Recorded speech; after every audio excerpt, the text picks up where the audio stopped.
Naquele tempo, Jesus disse a seus discípulos: a vinda do Filho do Homem será como no tempo de Noé. Pois nos dias antes do dilúvio, todos comiam e bebiam, casavam-se e davam-se em casamento até o dia em que Noé entrou na arca. E eles nada perceberam até que veio o dilúvio e arrastou a todos. Assim acontecerá também na vinda do Filho do Homem. 2 homens estarão trabalhando no campo, um será levado e o outro será deixado. 2 mulheres estarão moendo no ninho, uma será levada e a outra será deixada.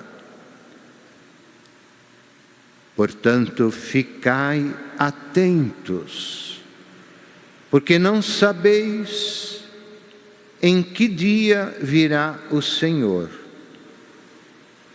Compreendei bem isso. Se o dono da casa soubesse a que horas viria o ladrão, certamente vigiaria e não deixaria que a sua casa fosse arrombada. Por isso também vós, ficai preparados, porque na hora em que menos pensais, o Filho do Homem virá. Estimados irmãos e irmãs, eis que estamos novamente no primeiro domingo do Advento, com a nossa coroa já ornamentada, acesa a primeira vela, que representam as 4 semanas que temos para nos preparar dignamente para a festa do Natal.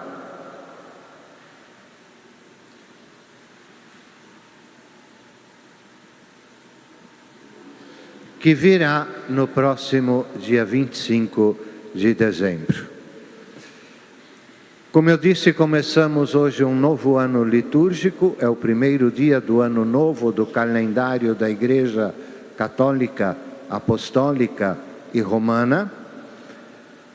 O Evangelho por primazia é sempre o de São Mateus, ao longo deste novo ano.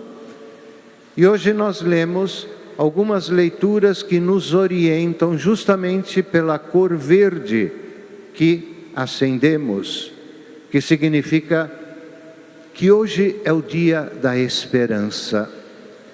Todos nós temos a esperança, não só de melhorar um pouquinho mais a nossa vida, o nosso jeito de ser, mas esperança em sermos acolhidos dignamente, e de fato somos, pelo seu Filho, nosso Senhor Jesus Cristo. É por isso que usamos a cor roxa, simbolizando que é um tempo de reconversão, de mudança de vida, de não perdermos mais tempo unicamente com aquilo que nos interessa do ponto de vista material e financeiro. Sim, temos que pensar sobre isso, mas não é a primazia pelas quais vieste a este mundo. A primazia é justamente para que sejas um homem ou uma mulher completamente transformados e sejam verdadeiras imagens do Cristo enquanto vivemos um pouquinho nesta terra. Como dizia São Paulo, já não sou eu mais que vivo, é Cristo que vive em mim. Considero todas as coisas como lixo, em vista da glória que me foi preparada. E como é difícil para nós considerar tudo que temos e acumulamos como lixo. São Paulo aqui exagera um pouquinho o termo, justamente para fazer-nos entender que a vida é tão curta. Você já chegou mais da metade da tua vida e ainda vive correndo somente das coisas materiais e esquece de se dedicar um pouco mais a Deus, o Senhor da tua vida. 24 horas lhe são propostas. Quanto tempo você passa para conversar com Deus, fazer as suas orações e, sobretudo, entregar a tua vida? A tua vida é conduzida por Deus ou pelo relógio, pelo WhatsApp ou pelas preocupações de amanhã, segunda-feira? Não sejamos ansiosos, vivamos um dia de cada vez. E a graça de nosso Deus nos dará a força necessária para amanhã, se Ele nos quiser vivos, termos a coragem e a força de vivenciarmos uma nova caminhada.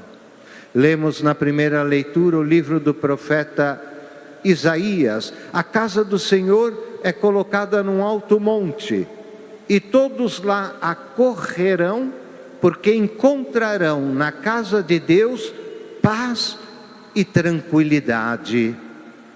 É isso que a casa de Deus te passa: paz e tranquilidade, calma e serenidade. Chega de agitação, chega de controlar a tua vida somente pelo relógio, chega de pensar no almoço que te espera. Mas se você está aqui agora, é justamente para colocar a tua vida à disposição dEle, por Ele e para Ele. E nós lemos na segunda leitura da carta de São Paulo aos Romanos o itinerário do nosso advento. Peguem, por favor, a segunda carta, a segunda leitura, e veja o que o Senhor hoje te diz. Irmãos, vós sabeis em que tempo estamos, pois já é hora de despertar. Com efeito, agora a salvação está mais perto de nós do que quando abraçamos a fé. A noite já vai adiantada, o dia vem chegando, e agora despojemo-nos das ações das trevas e vistamos as armas da luz.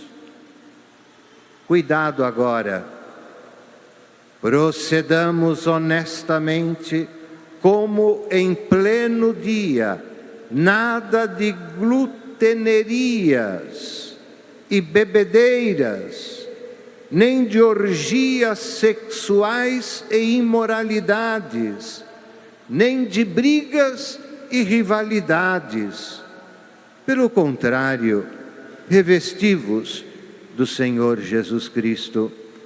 Basta esta leitura para entrarmos em sintonia com o advento, porque grita em nós de maneira violenta o homem velho, como eu sempre repito, com as suas más tendências. É como dizia São Paulo: eu quero fazer o bem e acabo fazendo o mal. Eu quero ser puro e acabo sendo impuro.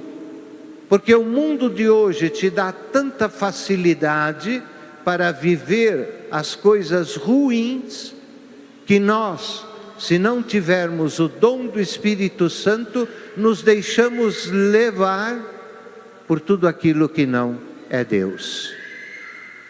E finalmente lemos um trecho do Evangelho de São Mateus, que termina: estai preparados, porque na hora em que menos esperardes, Ele virá uma segunda vez para julgar os vivos e os mortos. As pessoas se casavam davam-se em casamento, comiam, bebiam, acumulavam, gastavam, faziam coisas que agradam a qualquer um de nós, até a mim mesmo. Mas não percamos o foco. Jesus no Evangelho de hoje diz: estai preparados, não só para a chegada de Jesus uma segunda vez, mas estai preparados também porque eu e você, daqui um pouquinho vamos embora. Vamos embora, vamos deixar tudo para trás.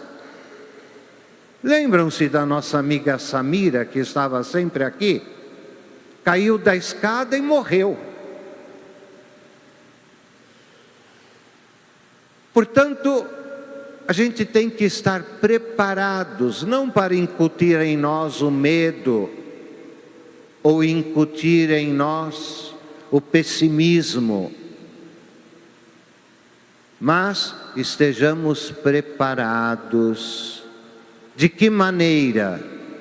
Daquilo que pede São Paulo na segunda leitura, fazendo morrer o homem velho, mas sobretudo, no final do ano do peregrino, onde fizemos a nossa caminhada às igrejas, peregrinos da esperança, e o finado Papa Francisco dizia que além de fazer morrer em nós o homem velho, é necessário jamais esquecer aqueles que gemem e sofrem mais do que você. Você está reclamando de boca cheia, não te falta nada, pelo contrário, te sobra.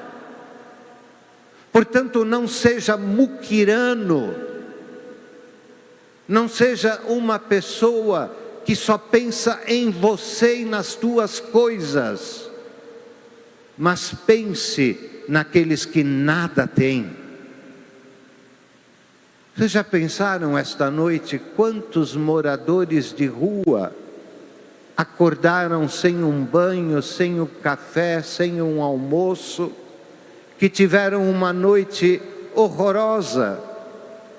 Já pensaram naqueles que estão na Cracolândia do mundo inteiro? Não porque querem. É como dizia uma menina dependente que me fez até chorar: padre, a vida nunca me sorriu. Portanto, a depressão muitas vezes leva as pessoas a agirem de maneira completamente fora daquilo que pensamos, e a maioria das vezes os descarta como lixo. A gente sai correndo de perto de uma pessoa que vive nesta situação. Portanto, se você quer angariar tesouros para o céu, porque os daqui da terra você vai deixar por aqui mesmo para os outros brigarem. Mal você morre, já tem gente discutindo sobre o que você deixou, com quem vai ficar, aonde está o dinheiro, aonde estão os relógios e os ouros. Tudo você vai deixar aqui mesmo para os outros. E na maioria das vezes, colocando a discórdia na família. Portanto, trabalhe sim, ganhe o teu dinheiro honestamente, guarde um pouquinho para a tua felicidade, mas por favor, não esqueçam dos pobres. Dê de comer a quem tem fome, vista-os nus. Eu, quando vou lavar minha roupa e chego no meu pequeno guarda-roupa, que abro e falo: nossa, quanta camisa! Eu uso tudo isso? Não. Por que não se desfazer de mais da metade? Ah, mas essa aqui eu gosto, nossa, eu vou usar amanhã. E você acaba não usando, você acaba usando aquela roupinha surrada do dia a dia, não é? Para a gente sair, quem sabe a gente melhora um pouquinho o visual. Esticando o cabelo, passando quiçá uma coloniazinha. Mas o importante, minha gente, é dar de comer a quem tem fome, é vestir os nus, é ser, por que não, dizimista, para ajudar nas despesas da própria paróquia. Vocês podem imaginar quanto vem de luz aqui? Mais de 10 mil. Vocês podem imaginar quanto vem de água aqui? Vocês podem imaginar os funcionários que aqui trabalham? As despesas do altar, hóstia, vinho, folhetos, reformas, tudo isto quem paga são os dizimistas. Daí a importância de você ser um dizimista. Antigamente, no Antigo Testamento, 10% do que você ganha é para a casa de Deus. Hoje nós não fazemos mais essa exigência. O que você puder é sempre bem-vindo. Mas pague o seu dízimo todos os meses.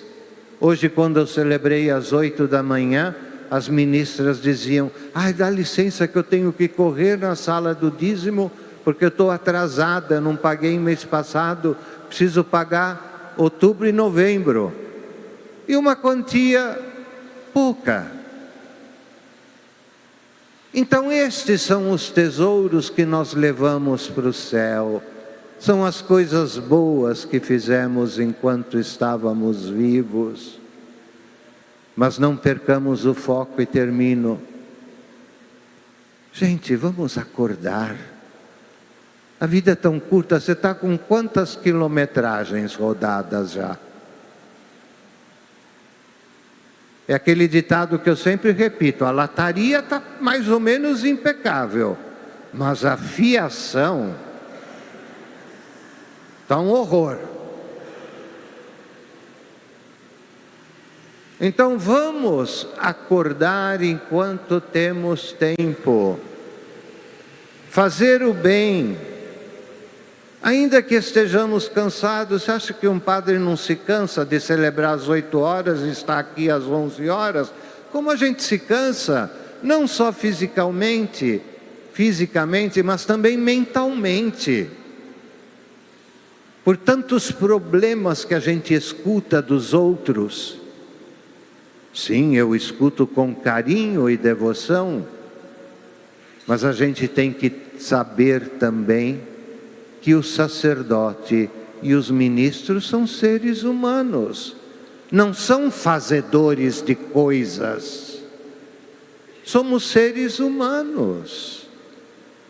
Quantas vezes eu chego em casa, depois da missa de domingo, às 6h30, chego com a barriga um pouquinho roncando.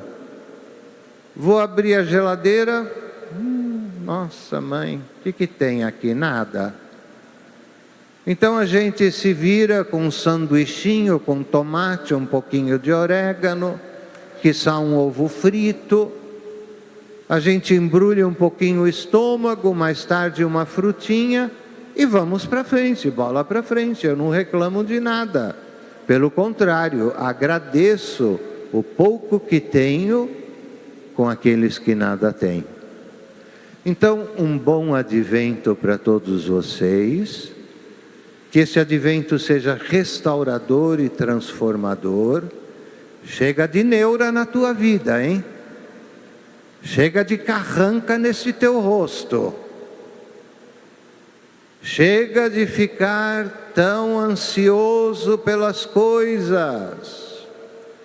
Pare de correr mais do que as pernas. Vá com tranquilidade, com calma e serenidade. E quando você sai, ao menos eu faço isso. Que o meu anjo da guarda me proteja, para onde eu estiver, ele me guarde e cuide de mim.